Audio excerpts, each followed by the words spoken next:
Be in the same order. Okay, however, your answer choices are going to be there somewhere on that number. Okay? All right, here we go. Number 1. The old man told James that the green things in the bag came from blank. Crocodile tongues, elephant ears, dragon scales, or fairy wings. Okay, now, I'm going to go back here. Give me just a second.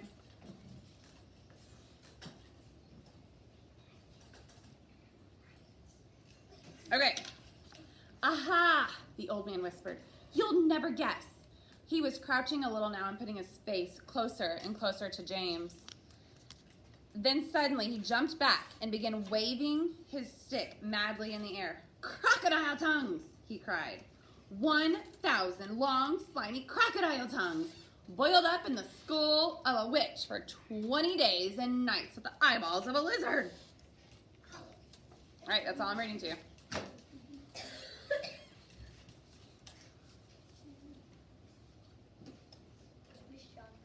Yes. Did you know how they say ABs for the questions? If you click that letter on your keyboard, yeah, that also works. Yep. All right, number 2. When he first met the creatures, James was asked to blank. Help the centipede take off his boots, change the bulb in the glowworm's tail, look for old green grasshopper's missing top hat, or decorate the web for Miss Spider.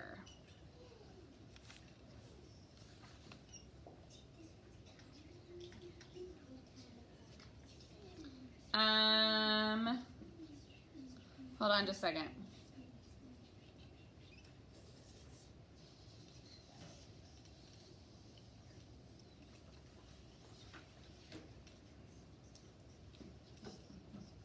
Okay, so he says, I refuse to sleep in my boots, the centipede cried. How many more are there about to come off, James? So what was James asked to do? Don't say it.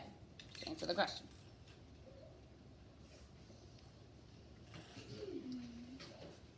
All right, number 3. Which of the following did not happen after the peach began to roll? The ants were flattened. The bell from the church went flying into a fountain. A river of chocolate came pouring out of the holes in the factory wall. Or a fishing rod was whisked out of the hands of an old man. Okay, I need to go back to this one. Hold on. Dude, this is kind of easy. All right. So, first thing was, okay, so they took off here. Hold on.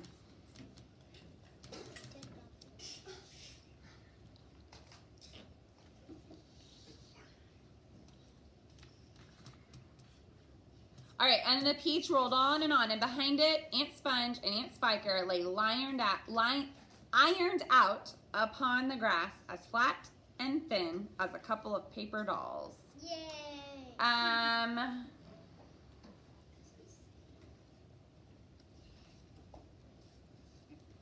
Okay, it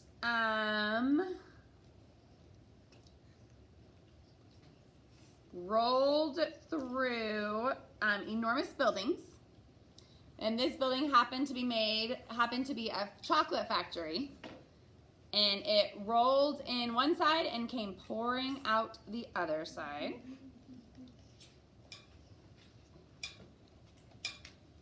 And then an old man sitting quietly beside a stream had his fishing rod whisked out of his hands as it went dashing by. And a woman called Daisy Entwistle was standing so close to it that she had skin taken off the tip of her nose. All right, so that was number 3. Number 4. When James and the creatures climbed out of the peach, they saw that blank. The ants were chasing the peach. Hundreds of insects were approaching the peach. The peach had rolled into a cave, or they were in the middle of the sea. That one, I think you guys know. I don't need to read about that one.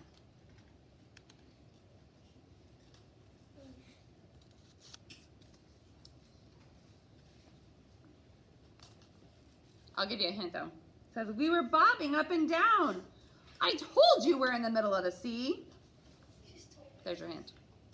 All right, number 5. What did James say he needed when the sharks attacked the Peach? A long pointed stick, all the centipede's shoes, something he could use as a scoop, or hundreds of yards of string. And if you give me a second, I'll help you with that one. I think you guys know this one, but.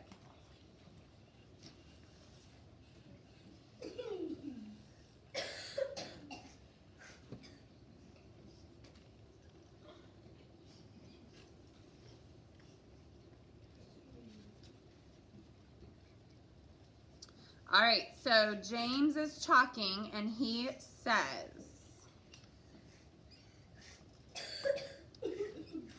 I'm afraid it's no good after all. I'm terribly sorry. I forgot. We don't have any string. We would need hundreds of yards of strings to make my idea work.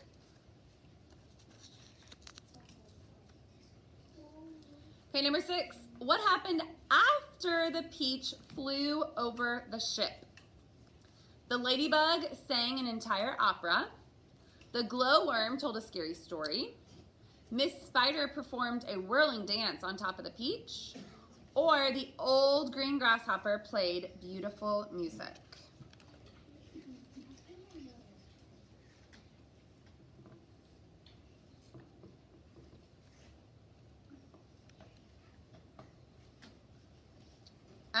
Yes, Jeremy.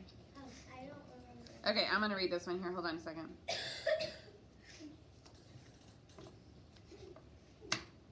Okay, so it says a moment later, the great round ball disappeared and the people on the ship never saw it again. And then we go into a new chapter.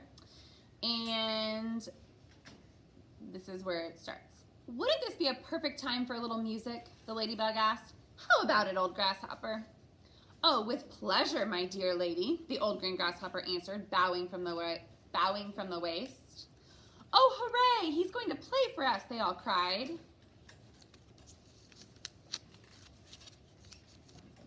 All right, number 7, the Cloudmen. What were the Cloudmen doing when James and the others first saw them?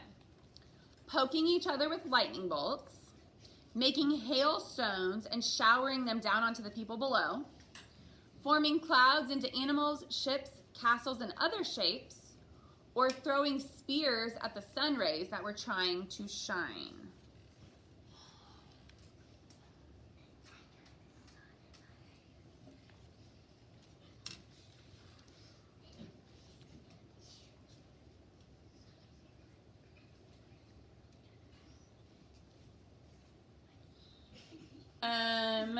So it says the Cloudmen would reach out, grab a handful of clouds, and they would roll these handful of clouds under their fingers until they turned in what looked like large white marbles. Then they would toss these marbles and grab more bits of clouds and start over.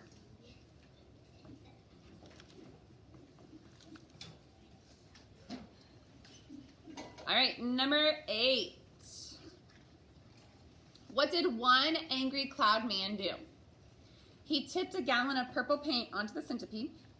He sprayed a can of green paint all over the top of the Peach. He dipped glowworm's light into some black paint. Or he put red paint on the ladybug's black spots.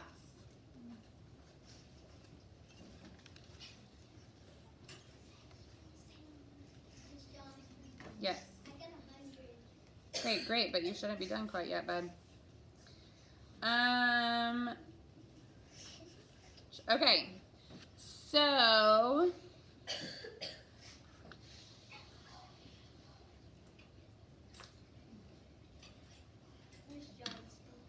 hold on just a second. All right, one Cloudman, taking very careful aim, tipped a gallon of thick purple paint all over the edge of the cloud, right onto Centipede himself. You know how you said there was a movie? Yes.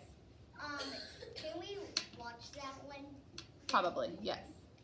All right, number 9. When daylight came, James realized that the Peach had blank. drifted over the North Pole, crossed the Atlantic Ocean overnight, bumped into the Big Ben in London, or landed on the Australian desert?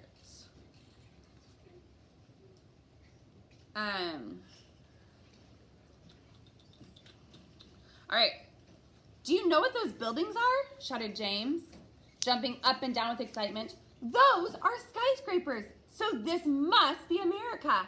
And that, my friends, means that we have crossed over the Atlantic Ocean overnight. All right, and number 10. What did the ladybug do after settling in New York City? She married the head of the fire department. She worked as a gardener in Central Park. She became a singer with the Metropolitan Opera, or she took a job as a kindergarten teacher. So it says, the ladybug, who had been haunted all her life by the fear that her house was on fire and her children had all gone, married the head of the fire department and lived happily ever after.